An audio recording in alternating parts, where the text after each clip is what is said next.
Hi guys, this is Sam and welcome to InLogic. Today we have a vocabulary lesson, and since last month I pathetically fell flat on my face after skipping one of the two steps between the corridor and my bathroom, and I'm now wearing a cast as a result of it, I was inspired to do a video about all the advanced vocabulary related to injuries, so let's get started. Injury is a general term that indicates some kind of damage to your body. You can have a leg, head, shoulder injury, but specifically when it comes to your face, we say facial injury, and when it comes to your spinal cord in your back, we say spinal injury.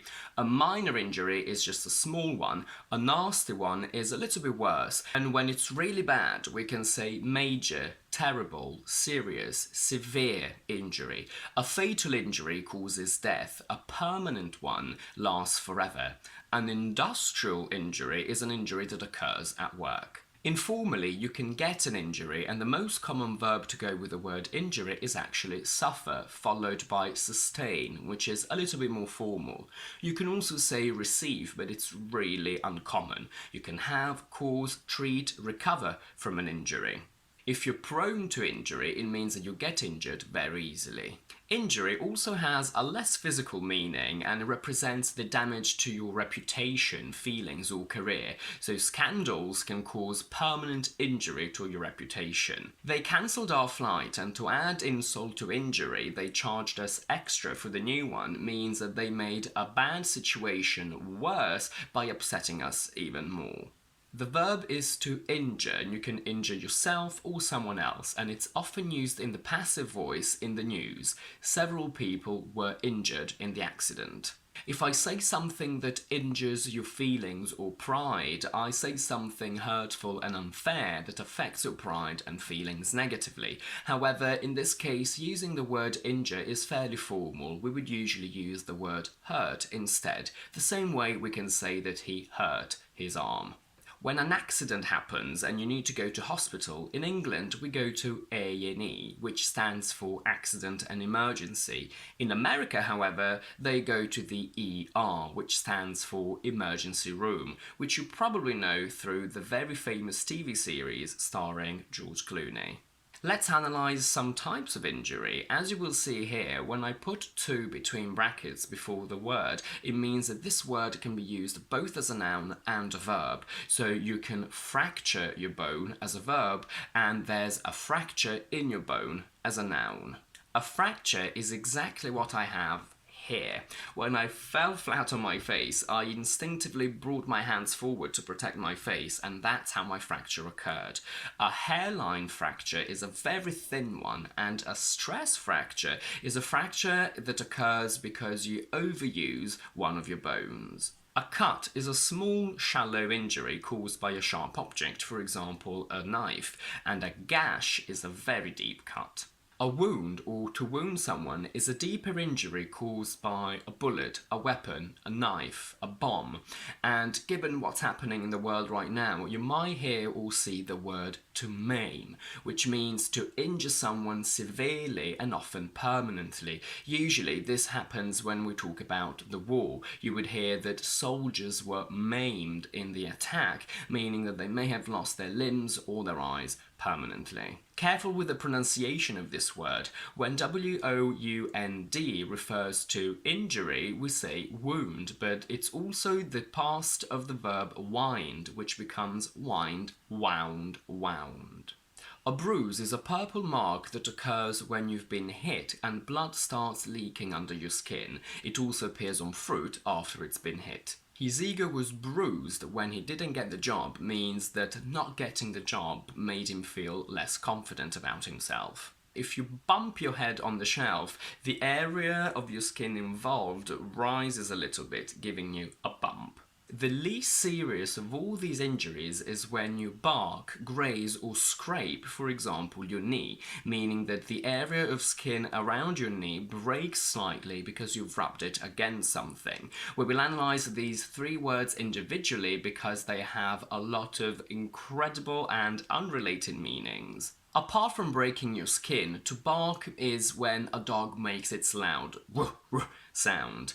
And in a crime film, if I'm a suspect in a police investigation and I say to the police that if they think I have anything to do with the crime, they're barking up the wrong tree because I wasn't even in the country when it happened, I'm basically telling the police that they're going about finding a solution or information the wrong way because I couldn't have committed the crime since I wasn't even here.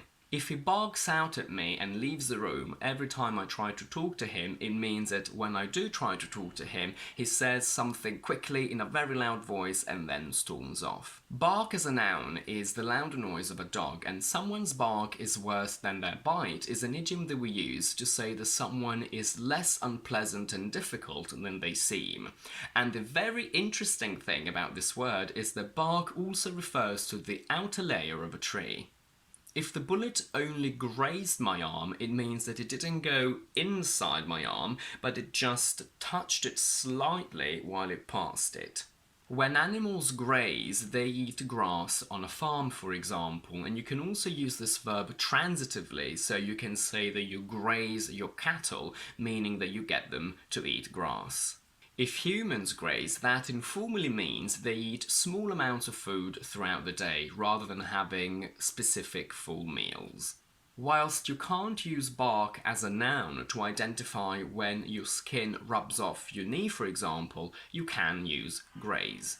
You can scrape mud off your boots, meaning that you remove mud from the surface of your boots, usually by rubbing something sharp against them. You can scrape carrots, meaning that you remove their skin not by peeling them, but by rubbing a knife up and down against them. If you scrape your nails down the blackboard, you rub your nails down the blackboard, creating a sound that usually sets people's teeth on edge. And when you stand up and push your chair backwards to do so, it usually scrapes against the floor.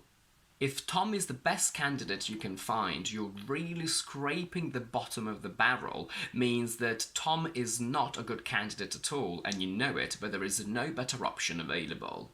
We have quite a few phrasal verbs with scrape. If she managed to scrape up the money or scrape together the money for her bills, it means that she managed to find just about the right amount of money to pay her bills. To scrape by means to make just enough money to be able to survive or to only just manage to succeed in something. So if you only scrape by on your salary, it means that you're not rich and the money that you make is only enough for you to survive.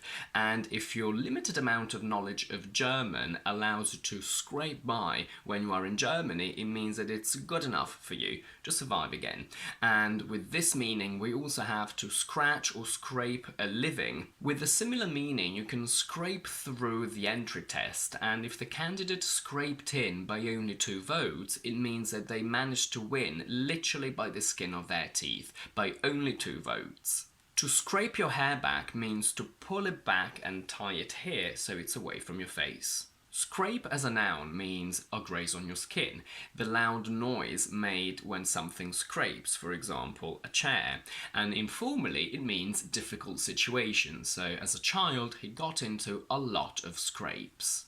Another word that ties in with these concepts is the noun or verb scratch. To scratch means to rub your skin with your nails when it itches, and a cat, for example, can scratch your face and your face can be full of scratches. You can scratch a door, and if you scratch your car on the wall, it means that you create a little mark on your car because you drive it too close to the wall next to it and the 2 surfaces touch. If I scratch my name off the doorbell, it means that I either use my finger or a sharp tool to remove the name from my doorbell. COVID has political leaders scratching their heads about what to do means that these political leaders are thinking a lot and very carefully about what to do to solve the pandemic. And you scratch my back and I'll scratch yours means that I will help you on the condition that you help me in return. By arresting the Prime Minister, we've only just scratched the surface of corruption within the government, means that we've only just started dealing with a small part of a much bigger problem, meaning that there is much more corruption to be removed and many more people involved. It's just a scratch means that the injury you've suffered is very small and insignificant. If you get out of an accident without a scratch, it means that you suffer no injuries. And you can also use a word that I absolutely love, which is unscathed. If I can make pizza from scratch, it means that I can make it from zero by putting together the raw ingredients. And if the food in that restaurant is not up to scratch, it means that it's not good enough for your standards. The last two injuries of the day are when you twist, turn or sprain your ankle, for example, which is when you damage your joint by twisting it. And we can only use the word sprain as a noun. We can't say a twist or a turn. When you pull a muscle, you overstretch it or you tear it. And that's it for today. Now you can finally understand everything that your doctor tells you about your injuries. If you like this video, please don't forget to give it a thumbs up and to subscribe to my channel down below. And do let me know in the comments if you've ever had to wear a cast in your life and how you dealt with it. And in the meantime, I will see you next week with my next video.